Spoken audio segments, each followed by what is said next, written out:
नमस्कार विद्यार्थी मित्रांनो, मराठी जीके अकॅडमी या यूट्यूब चॅनल आपले सर्वांचे स्वागत आहे।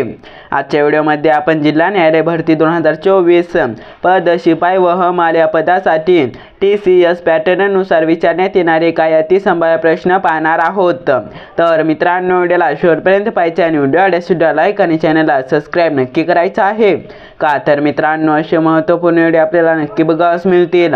तर मित्रांनो, व्हिडिओला सुरुवात करूया।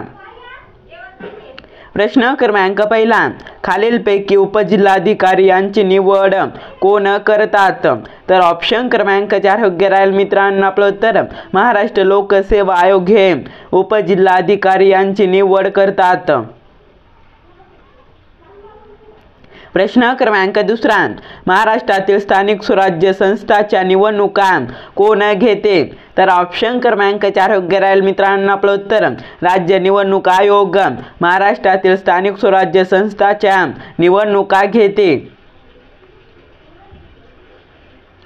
प्रश्न क्रमांक तिसरा, पंडित हरिप्रसाद चौरसिया जीवन गौरव पुरस्कार कोणाला प्रदान करण्यात आला?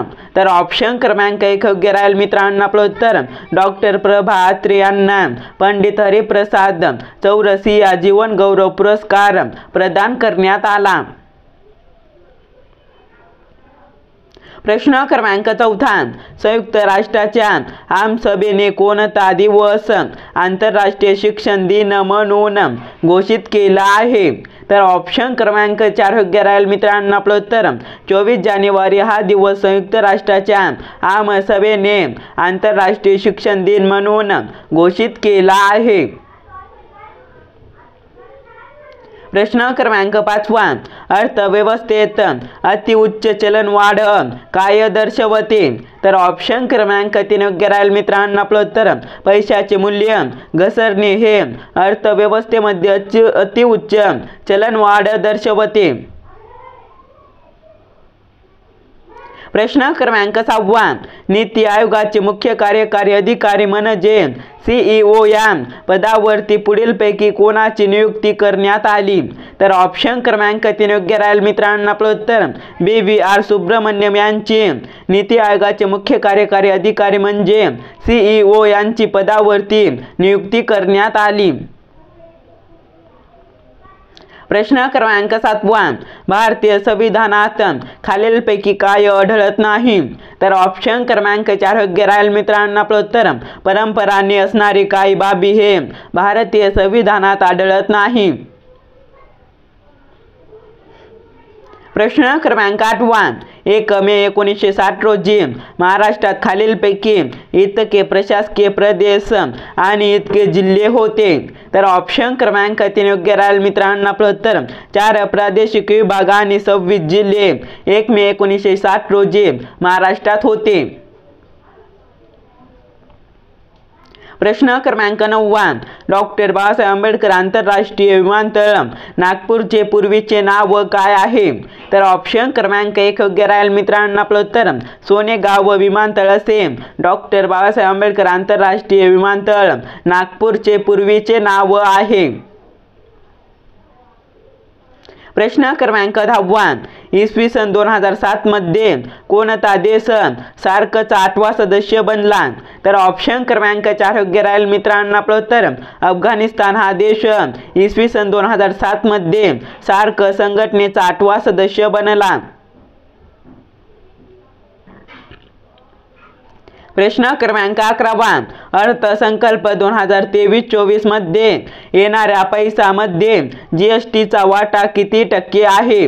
तर ऑप्शन क्रमांक 2 योग्य राहील मित्रांनो आपलं उत्तर 17% GSTचा वाटा आहे। प्रश्न क्रमांक 12, अनुसूचित बँकेचा दर्जा प्राप्त करणारी भारतातील पहिली बँक कोणती? तर ऑप्शन क्रमांक 1 योग्य राहील मित्रांनो आपलं उत्तर पेटीएम पेमेंट बँक ही अनुसूचित बँकेचा दर्जा प्राप्त करणारी भारतातील पहिली बँक आहे। प्रश्न क्रमांक 13, लायसेन्स बिलाचा विरोध कोणी केला होता? तर ऑप्शन क्रमांक 3 योग्य राहील मित्रांनो आपलं उत्तर भाऊ दाजी लाड यांनी लायसेन्स बिलाचा विरोध केला होता। प्रश्न क्रमांक 14 सर्व रामोशी समाज कोणाच्या नेतृत्वाखाली एकवटला होता? तर ऑप्शन क्रमांक 3 योग्य राहील मित्रांनो आपलं उत्तर संतू नाईक यांच्या नेतृत्वाखाली सर्व रामोशी समाज एकवटला होता। प्रश्न क्रमांक 15 सेवाराम घिसाडी यांच्या नेतृत्वाखाली कोणता उठाव करण्यात आला होता? तर ऑप्शन क्रमांक 2 योग्य राहील मित्रांनो आपलं उत्तर भिलांचा उठाव हे सेवाराम घिसाडी यांच्या नेतृत्वाखाली करण्यात आला होता। प्रश्न क्रमांक 16 महाराष्ट्र शेतकऱ्यांनी सुपे येथे कोणत्या वर्षी पहिला उठाव केला होता? तर ऑप्शन क्रमांक 2 योग्य राहील मित्रांनो आपलं उत्तर इसवी सन 1875 या वर्षी महाराष्ट्रात शेतकऱ्यांनी सुपे येथे पहिला उठाव केला होता। प्रश्न क्रमांक 17 कोणत्या देशाच्या सर्वोच्च न्यायालयाने समलिंगी विवाहाला मान्यता देण्यास नकार दिला आहे? तर ऑप्शन क्रमांक 4 योग्य राहील मित्रांनो आपलं उत्तर भारत या देशाच्या सर्वोच्च न्यायालयाने समलिंगी विवाहाला मान्यता देण्यास नकार दिला आहे। प्रश्न क्रमांक 18 पंचायत राज योजनेचा सर्वप्रथम स्वीकार भारतात कोणत्या 2 राज्यांनी केला? तर ऑप्शन क्रमांक 3 योग्य राहील मित्रांनो आपलं उत्तर राजस्थान आणि आंध्र प्रदेश या 2 राज्यांनी पंचायत राज योजनेचा सर्वप्रथम स्वीकार केला। प्रश्न क्रमांक 19 RBI चे नवीन उपकार्यालय कोठे आहे? तर ऑप्शन क्रमांक 3 योग्य राहील मित्रांनो आपलं उत्तर ईटानगर अरुणाचल प्रदेश या ठिकाणी RBI चे नवीन उपकार्यालय आहे। प्रश्न क्रमांक 20 पश्चिम बंगालचे राज्यपाल CV आनंदा बोस यांच्याकडून दुर्गा भारत सन्मान कोणाला मिळाला?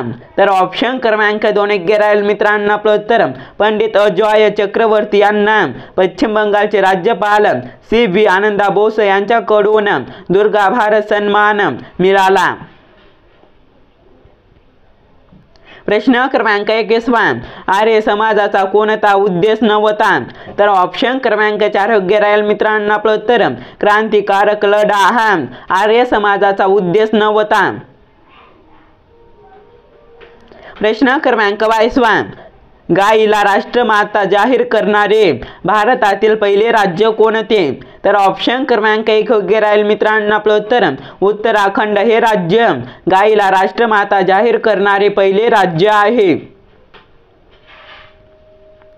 प्रश्न क्रमांक 33 अमरावती प्रशासकीय विभागातील सर्वात दक्षिणेकडील तालुका खालीलपैकी कोणता आहे? तर ऑप्शन क्रमांक 3 योग्य राहील मित्रांनो आपलं उत्तर उमरखेड हा तालुका अमरावती प्रशासकीय विभागातील सर्वात दक्षिणेकडील तालुका आहे। प्रश्न क्रमांक 24 खालीलपैकी महाराष्ट्र राज्य नियोजन मंडळाची स्थापना कधी झाली? तर ऑप्शन क्रमांक 3 योग्य राहील मित्रांनो आपलं उत्तर इसवी सन 1972 या वर्षी महाराष्ट्र राज्य नियोजन मंडळाची स्थापना झाली। प्रश्न क्रमांक 25 खालीलपैकी राज्य नियोजन आयोगाचे अध्यक्ष कोण असतात?